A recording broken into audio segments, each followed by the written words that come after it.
Alhamdulillahirabbil alamin. Saudara-saudara, teman-teman, alhamdulillah kita sudah menempati rumah baru. Dan kata Rasulullah, rumah yang baru itu, bismillah. Abi apa kakak? Kakak. Rumah yang baru itu, Rumah baru itu apa, Bu? kata Rasulullah, akan lari setan-setan apabila dibacakan surat Al-Baqarah. Jadi sebelum nempatin rumah baru, kita bacakan surat Al-Baqarah. Ya, bimastata'tum, semampunya, dari Alif Lam Mim ayat pertama sampai wa basyiril ladzina amanu gitu. Atau sampai lebih sedikit lagi sampai wa idza qila lahum la tufsiduna fil ardi wa idza qila lahum aminu kama amana sufaha. Itu ayat 11 ke sana tuh. Itu. Terus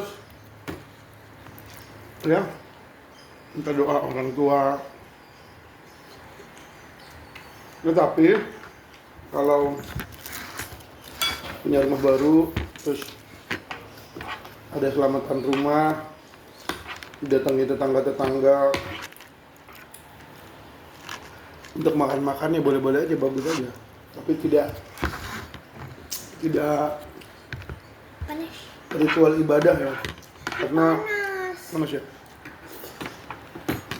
dipotong dulu. Karena bukan syariat ya, Rasulullah tidak mengajarkan ibadah yang tauqifi, maksudnya yang ada dalil langsung mengatur kekokohan satu ibadah. Ya seperti sholat, bilangannya diatur, kalau bilangannya dilanggar maka tidak sah. Atau masuk kamar mandi, yang paling terendah ya, masuk kamar mandi, masuk tempat najis, baca doa Allahumma inni a'udzubika min adzabi jahannam. Allahumma inni a'udzubika Minal khubuthi wal khaba'ith. minal khubuthi wal khaba'ith. Lalu diganti, saya pengen paling terbaik, diganti qul huwallahu ahad. Nah itu tidak bisa karena ibadah itu tauqifi. Jelas teksnya, jelas angkanya. Karena ada ibadah yang mutlaqah, ada ibadah yang muqayyadah. Mutlaqah itu bebas, di mana saja kita berzikir, mau baca surat bebas. Tapi manakala muqayyadah yang terbatas, teksnya diatur ya. Ya seperti sholat, kan diatur tuh mengitari Ka'bah.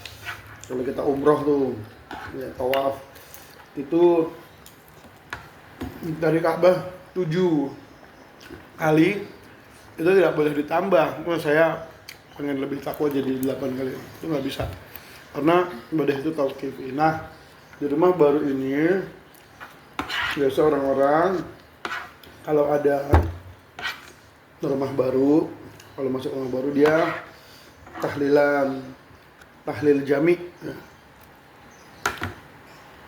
Jami yang saya sebagai mahasiswa Islam ya, dan saya lulus sampai S2, saya tidak menemukan dalil seperti itu. Jadi kalau mau dilaksanakan ya silahkan, boleh-boleh saja. Bagi antum sekalian. Nah, kalau bagi anak harus plek ketiplek niru Rasulullah SAW. Karena niru Nabi Muhammad SAW akan diridhoi Allah ya. Qul in kuntum tuhibbunallah, katakan jika engkau mencintai Allah, fattabi'uni, maka cintailah aku, kata Rasulullah. Jadi ibadah itu ya harus sama dengan Rasulullah. Karena Rasulullah yang bawa ibadah, maka kita jangan nambah-nambahkan. Untuk rumah, selamatan, Yasin. Harus Yasin. Maka siapa yang mengatur itu? Memang Yasin banyak fadilahnya, kita tidak memungkiri. Namun ya tetangga ya harap maklum, karena Rasulullah masuk rumah baru tidak tahlilan gitu kan. Terus ada ila hadratin Syekh Abdul Qadir Al-Jilani, karena dulu Anda pernah meneliti ini di perpustakaan Istiqlal di lantai dasar. Ya, Anda bertanya-tanya kenapa Syekh Abdul Qadir Jilani yang akhirnya 450 sekian Hijriah kok bisa bisa masuk ke dalam tartib urutan doa gitu. Padahal kan Islam telah sempurna, dan apakah doa ini dipakai oleh Rasulullah dan para sahabat? Ya rasanya tidak mungkin, karena Rasulullah Islam itu ya di Rasulullah wafat di 11 Hijriah. Gitu. Perhitungnya. Nabi Muhammad lahirnya bulan apa? Lebih awal.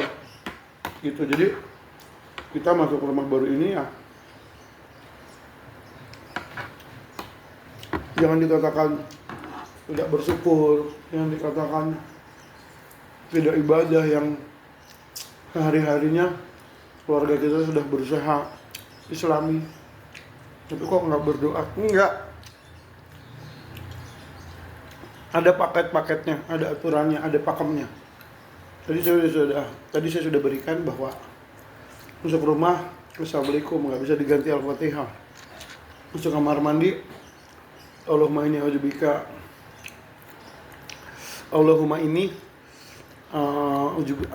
lupa sih Abi? A'udzubika minal khubuthi wal khaba'ith.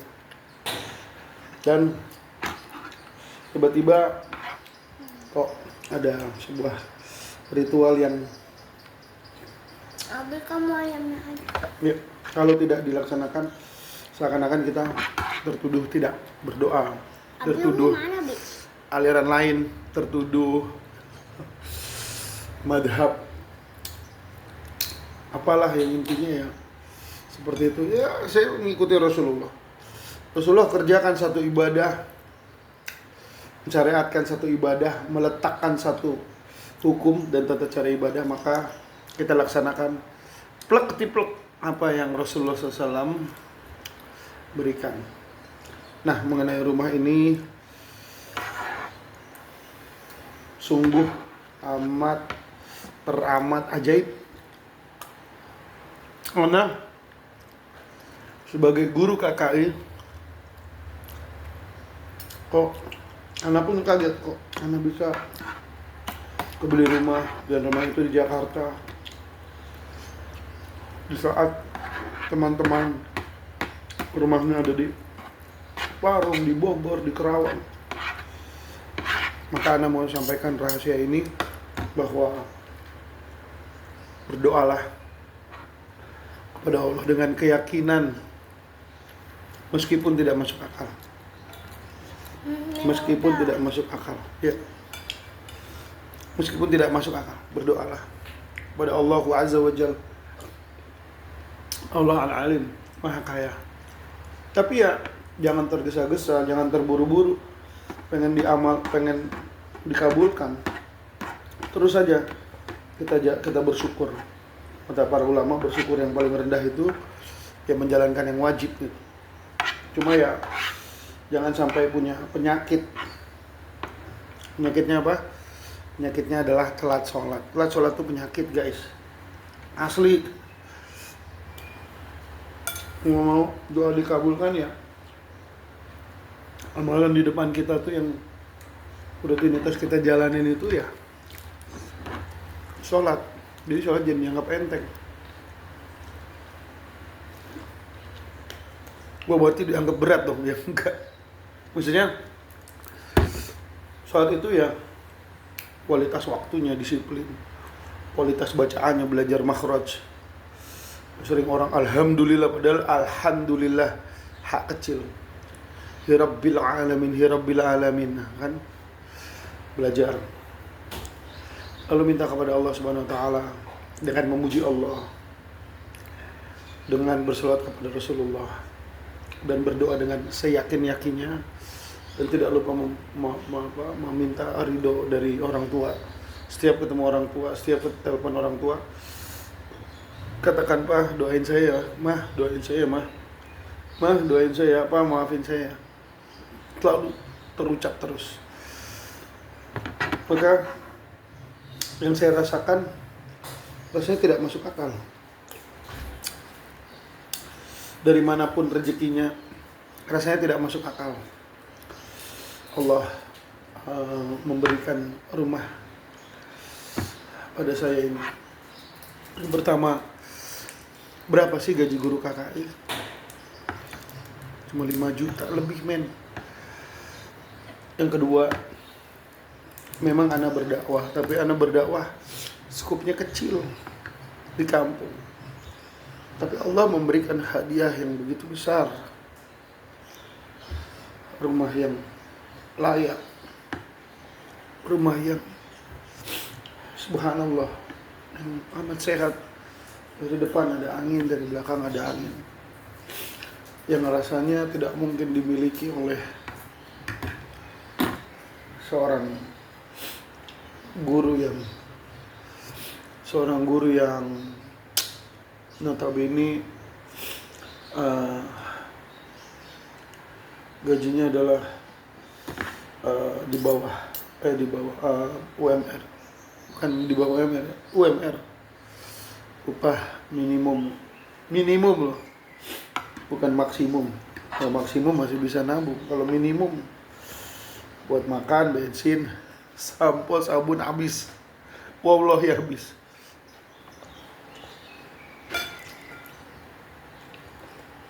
Nah, perjalanan aja paling tidak bensin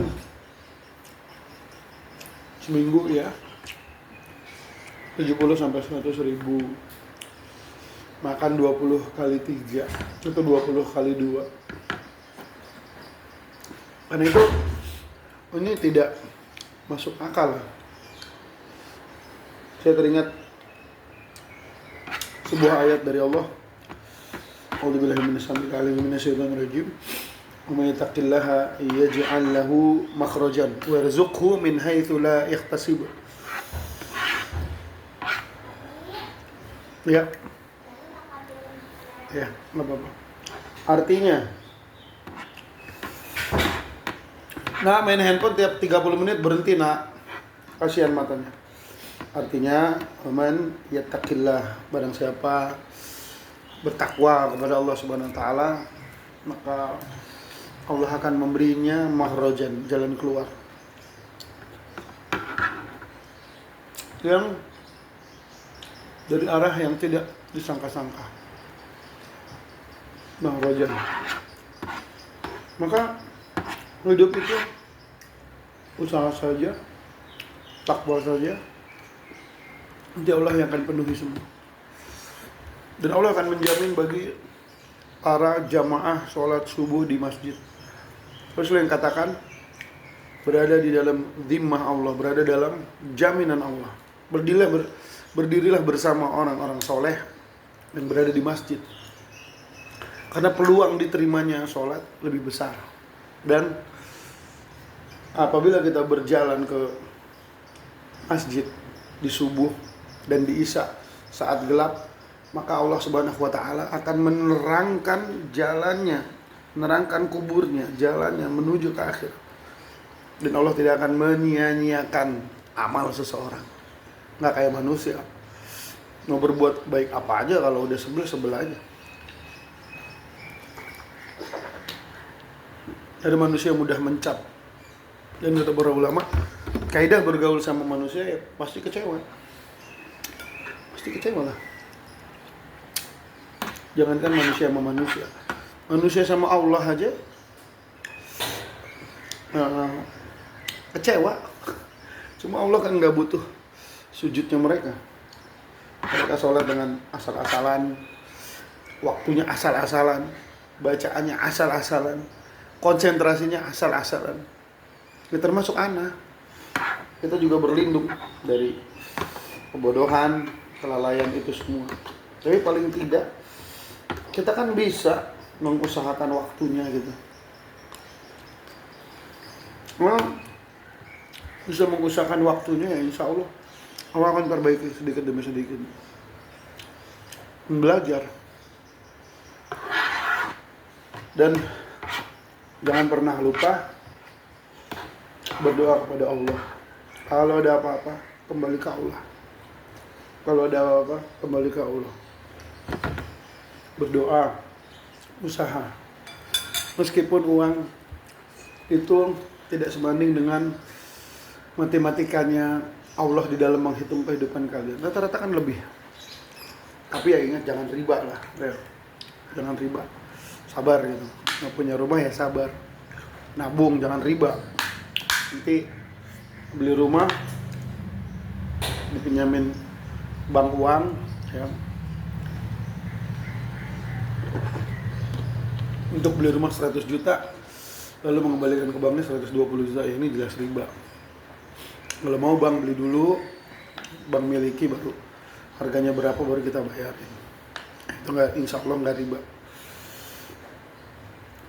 Nah, dalam perjalanan ini saya merasakan Allah Subhanahu wa taala memberikan lebih nikmat dan juga rezeki. Meskipun yang dikasat matanya nih, dikasat mata itu tak sebanyak yang Allah berikan. Tidak sebanyak yang Allah berikan. Ya, Ana pernah mengajar di Pluit Raya, bertemu dengan seorang ustadz yang beliau sudah tua, 60-70 tahun. Dia bilang sama Ana, Pak Ardi, kita ini sebagai guru agama sudah mengajar saja. Mengajar saja. Nanti Allah yang penuhi semuanya. Waktu itu Ana berpikir, nggak mungkin. Gaji di swasta dulu 2,5 juta, nggak mungkin dipenuhi semuanya. Ngajar waktu itu tahun 2017, 2018 lah. Di Pluit sana, di dekat Bimoli, di sebelah apa? Season City ya? Bukan. Di sebelah persis sekolahnya itu di sebelah mall apa tuh? Pluit Junction, sebelah Pluit Junction sekolah. Ana mikir dulu, mana mungkin anak ini kebeli rumah, mana mungkin bisa terkumpul ratusan juta.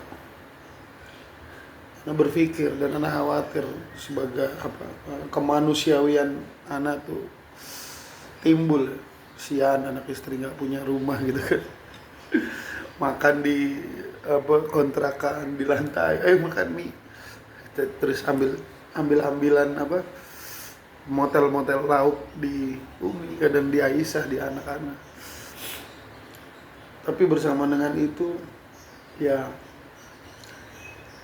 kita selalu istighfar di jalan, saat duduk, berdiri, fikul makan di mana saja kita berada, dan jangan pernah dolim sama manusia. Ya andai kata bercanda ya istighfar lah, kita kadang-kadang juga bercanda suka keterlaluan ya. Itu kita jalani, sabar. Jangan kepinginan ingin cepat-cepat punya ini itu tetapi bergelimangan dosa. Maka nanti riba tuh ya, tafsirnya itu di akhirat nanti orang-orang meminta keringanan, sedangkan orang-orang pelaku riba Allah katakan, maka pelaku riba diumumkan perang dengan Allah. Itu ada di surat Al-Baqarah. Dia insya Allah ya Allah berikan Apa sih sama tiba-tiba Ustadz yang orang tua itu bilang gitu sama anak. Jadi silakan ngajar saja, ajarkan agama. Nanti Allah yang akan mengurus kebutuhan antum. Benar-benar itu berat anak menerima perkataan itu. Saya nggak mungkin digaji 2,5 di rumah ratusan juta, nggak mungkin ya. Waktu itu aja motor Anda masih Vario yang udah turun mesin lagi, keluar asap. Anda berdoa di bulan puasa, ya Allah berikan yang baru, yang terbaik. Jadi intinya ya tetap beribadah, kualitas ibadah ditingkatkan, jangan lupa ngaji. Jangan disangka sholat itu diterima sama Allah kalau bacaan Al-Fatihahnya tuh ngawur terus. Al-Fatihah kan bisa tahu yang mana yang tafkhim bacaannya, tarqiq, kalim musakol, matnya dipenuhi hak-haknya. Kenapa sambal kayak kuah sih? Kan sambal. Dipenuhi hak-haknya. Gitu, jangan sholat aja gitu sampai tua 70 tahun nggak ada kemajuan, nggak ada kualitas, nggak ada apa-apa. Ya Allah pun juga nggak apa intan surullah wa yansurkum berilah jika kau menolong agama Allah maka kamu akan ditolong. Ini ilmu Allah nggak dihargain, belajar nggak mau, sholat telat. Dan sholat telat itu kecuali ada udzur ya, makan, safar di jalan, nolong orang yang mau mati, nolong orang sakit, apalagi tuh matahari pas di atas kepala boleh diundur. Apalagi mengundur sholat. Makan. Kenyang sayang. Dong. Ini keringetnya jangan dilapin, Mi. Kalau ada yang komplain lagi. Marah-marah nanti. Apa? Keringat jangan dilapin. Biasa.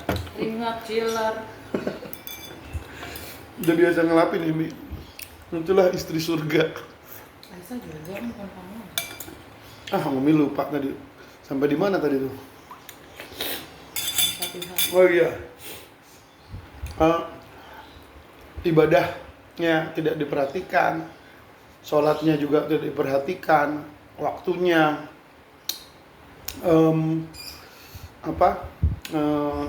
bacaannya, gerakannya.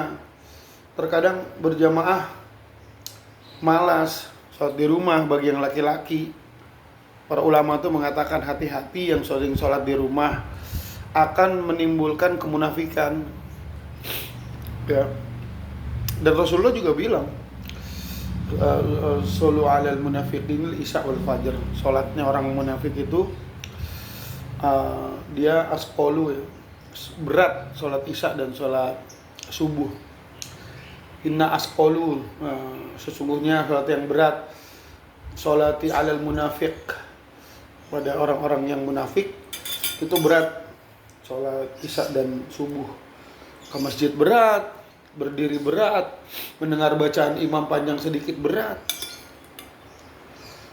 Ya. Jadi poin-poinnya diperhatikan. Orang tua diperhatikan, meskipun orang tua banyak maunya, ngomel terus, ya udah, tahan aja. Ana ngelihat istri Ana dari manapun dia selalu pasti belikan buat orang tuanya. Meskipun di protes belum tentu senang. Kenapa, Bang? Hah? Sini dulu, jangan ditendang. Kenapa, Bang? Mau apa? Mau sambal. Sambal apa? Sambal. Ambil di kulkas, Bang. Di plastik putih, dalam plastik putih dalam kulkas. Terus sodako, ketakutan miskin, sama sesama nggak sayang, nggak mau nolong, cuek bebek gitu, nggak care. Tapi maunya hidup mapan sama istri, Bawah. tidak mau mendidik, membina. Tutuplah auratnya, ajarinlah tentang agama. Anak tidak dididik, dibina, hanya sekolah, kasih makan. Ya, itu semua untuk memupuk, menjadikan kita orang yang berusaha. Ya kalau nggak mau disebut ahli ibadah ya, Ayamnya goreng termasuk lagi orang aja. yang berusaha meskipun kekurangan banyak di sana sini gitu loh. Abang, Kan nanti kalau nasinya Allah nggak yang mau, akan nggak menghitung apa-apa disimpan buat ayamnya kakek. dan akan memberikan hadiahnya di dunia dan Bisa nganterin. akhirat. Amin. Iya. Dan kita selalu, Ah. ya nak, kita selalu beristighfar kepada Allah Subhanahu Wa Taala. Semoga Oh, jatuh yang bang. nonton video ini juga diberikan keberuntungan Sambil-sambil. karena dengan sebab ibadahnya. Dan bagi yang punya penyakit sholat terlambat, maka obatnya adalah sholat tepat waktu. Dia mau masuk tadi, dia mau main. Allahumma sholli ala Muhammad wa ala ali Muhammad.